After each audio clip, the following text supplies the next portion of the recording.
I am 100% sure that you know the meaning of the word cloud. I am 100% sure that you know the meaning of the word horse. And I am 100% sure that you know the meaning of cake. But do you know the meaning of these 5 English expressions? Let's take a look. To progress from a basic level of English, you should know that English expressions, phrasal expressions are really important. But the problem is, when you hear one, it may not make any sense. You know the words, you see the letters, the construction looks okay, it's got a capital letter, it's got a full stop, but it doesn't mean anything. I'm sure in your own language also you have a lot of phrasal expressions. Today we've got a great program coming up. There are 1, 2, 3 points I must mention. First, coming up right now is an animation. Steven Spielberg helped me to make this, really. And after that, we have an explanation and understanding check. Finally, just do it. That's just a reminder for me to remind you what all people on YouTube say to their viewers. I think you know what they all say to their viewers, so I'm not going to bore you. Let's look at the animation coming up now. You ask your friend, "How was your work today?" Your friend answers, "It was a piece of cake." Well, what does that mean? If something is a piece of cake, it means that it's very easy, not difficult at all. How was your exam? It was a piece of cake. I got 99%. You are putting on your scarf and gloves and your brother says, "Let's go. Why are you so slow?" You reply, "Hold your horses. I'm almost ready." Your friend is always daydreaming, imagining unreal things. You could say, "She has her head in the clouds." It can be either a positive or a negative comment. Artistic people are often said to have their heads in the clouds. But if a brain surgeon has his head in the clouds, then it's not so positive. You tell your son every day that he has to stop playing computer games. He ignores you. You can tell him to stop playing computer games until you are blue in the face, but he will never change. You ask a school friend to complete your homework. Your teacher is pleased. You say to your friend, "Your work was spot on." It means that someone completed a task very well. You are copying the Mona Lisa. You complete the picture and it looks exactly like the original. You were spot on. Perfectly exact. There were 5 English expressions. Now let's have a recap of these expressions. The first one, it's a piece of cake. This is actually an idiom. An idiom is a well-known saying that people use and people repeat very often.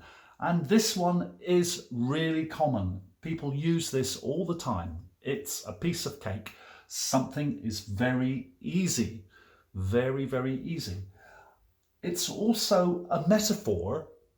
A metaphor is when you say something is something else. So here they are saying it could be playing the guitar, it could be swimming, learning a language, and someone says to you, "It's a piece of cake. It's so easy." That is a metaphor. Of course, learning a language, it's not a piece of cake, is it? It's not a piece of cake. It requires studying, hard work, nothing to do with cake, not connected with cake. It's an expression. Is it difficult to eat a piece of cake? No, it's very enjoyable. It's very easy. So that is the connection. Eating cake is easy, and this person believes perhaps that learning a language is easy. It's a piece of cake. I learned Spanish in 2 months. Really, it's so easy. This expression is used a lot. Actually, the opposite of it's a piece of cake, it's no picnic. This is not so common, but this is also a very good expression. I said 5, this one is not included, this is an extra one. It's no picnic is the opposite of it's a piece of cake.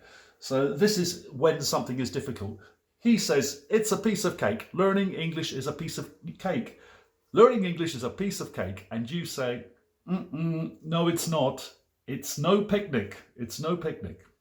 Hold your horses. Or some people prefer to say, hold your hosses, which means one of two things. It can mean slow down if somebody's going too fast, or it can mean be patient.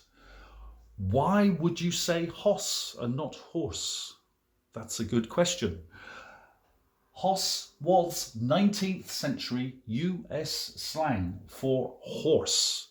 This expression originated in the USA, and hoss was a very common slang word for horse.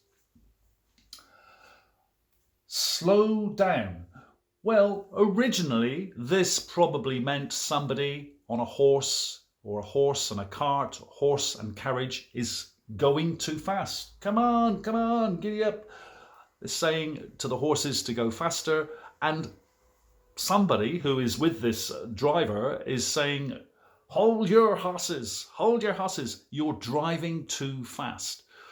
But of course, these days in the 21st century, few people are riding horses and carriages or carts.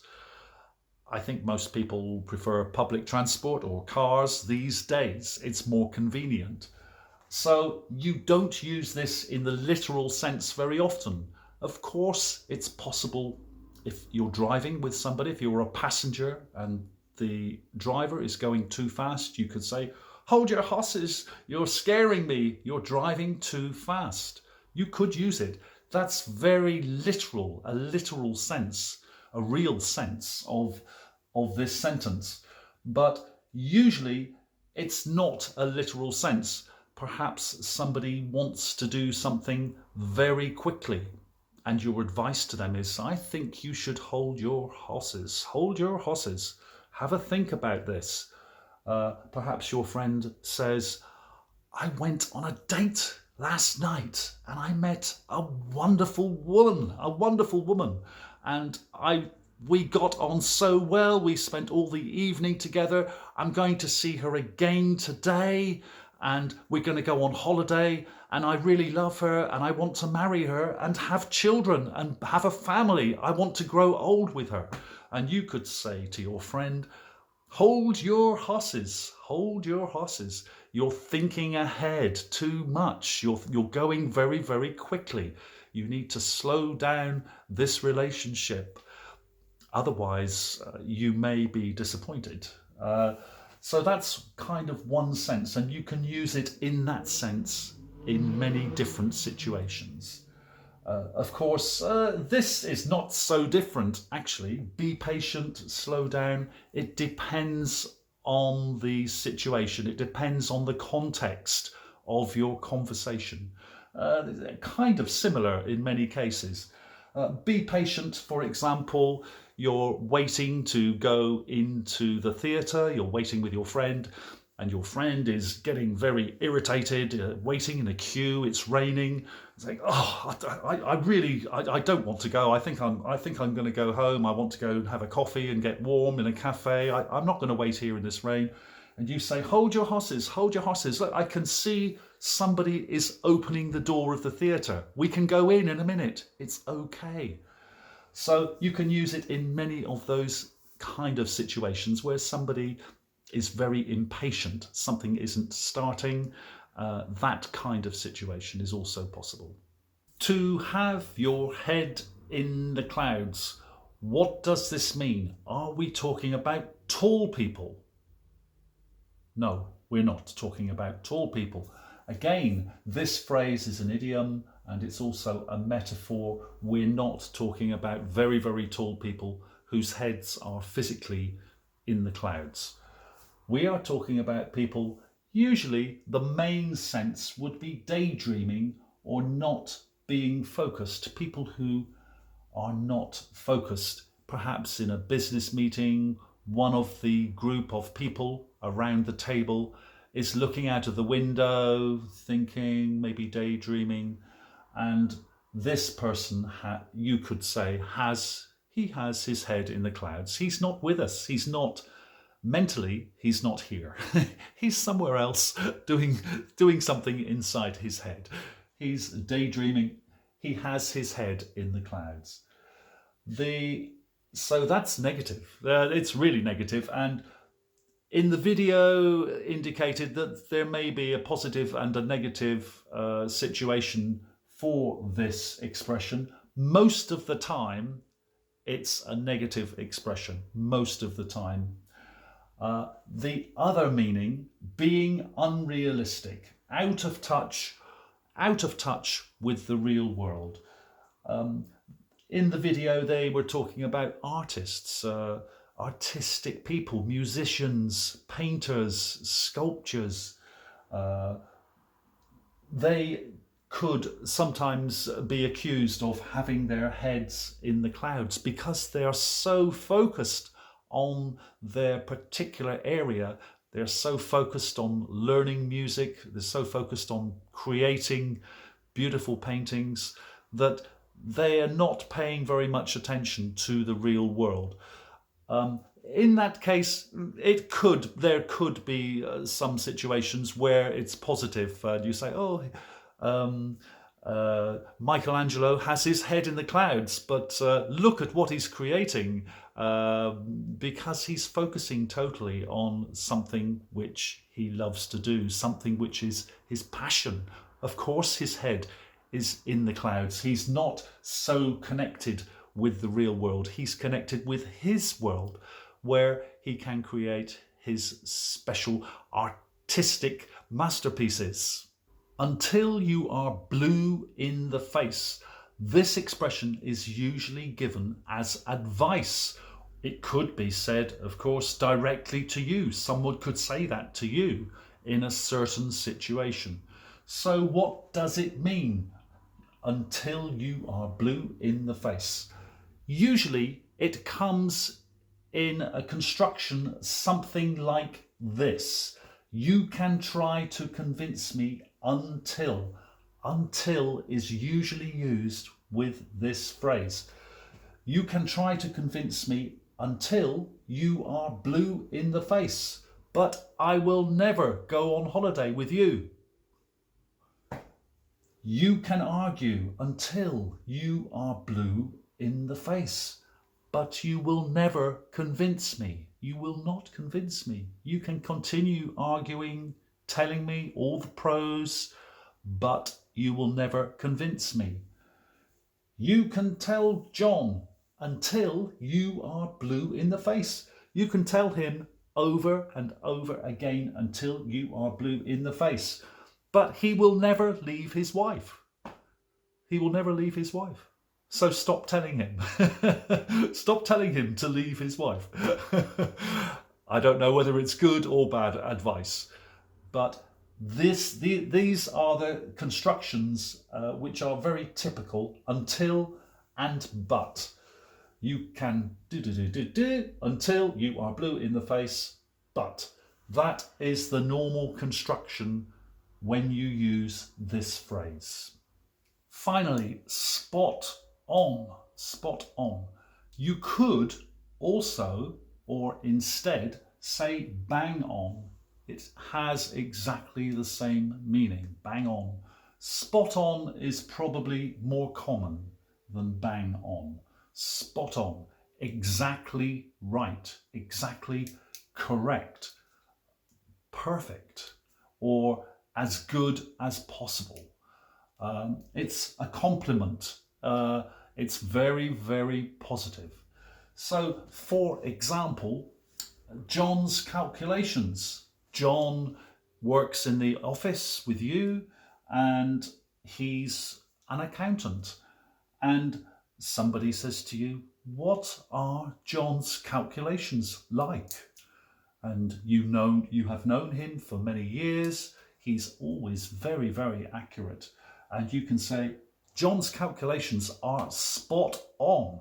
John's calculations are bang on, exactly correct. He never makes a mistake. How did Henry play in his football game? Spot on. He scored 3 goals. He played an incredible game. You would not believe how well he played. Bang on. How is Susan's Japanese? Well, both her parents were born in Japan. Her parents are Japanese. So her Japanese is spot on. It's bang on. It's perfect. She's as good as a native speaker. Now we come to the understanding check. So what happens here? Well, are we going to check my understanding? No, we are going to check your understanding. 5 English expressions, 5 idioms, all using metaphors. But can you remember how to use them?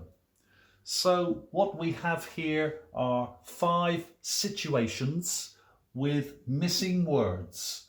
And I think the best way to do this is if we look at these one at a time, and if you like, you can freeze the screen while you think, and then I will write the answer here.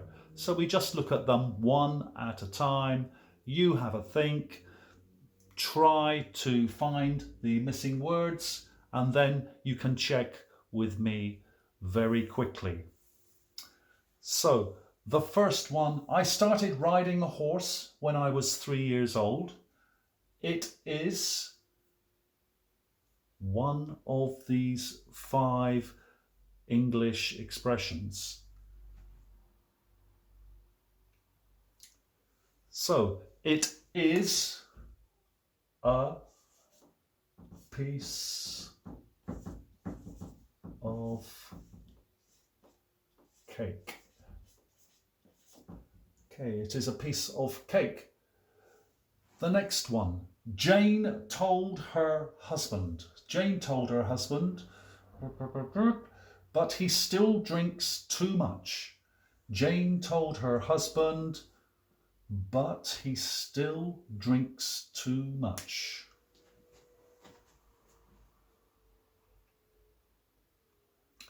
So, Jane told her husband until she was blue in the face. But he still drinks too much. He still drinks too much. The next one is a conversation between person A and person B. How old do you think Naomi is? 25.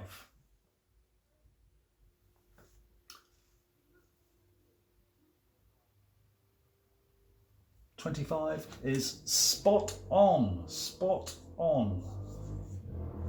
Spot on. And you may remember there is an alternative.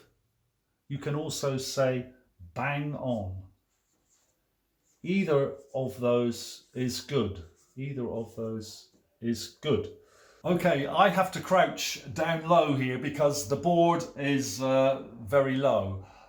So Henry is writing poetry beside the lake. He really has 5 missing words. Henry is writing poetry beside the lake. He really has his head in the clouds. It's someone's opinion. It's someone's opinion. Number 5. I love you, Brittany. will you marry me? I love you, Brittany. Will you marry me? And Brittany says, you need to. We only met last week.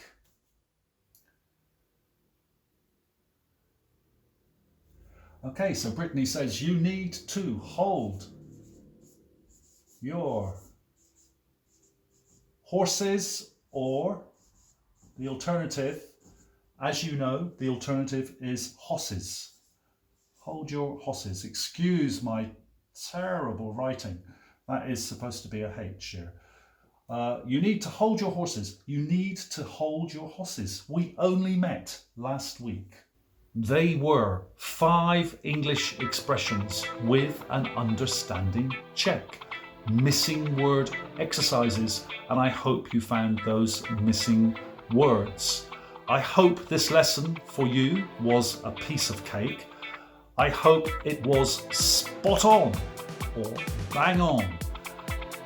If you enjoyed it, please show your appreciation by attending to that red arrow right below me. Thank you very much. Bye for now.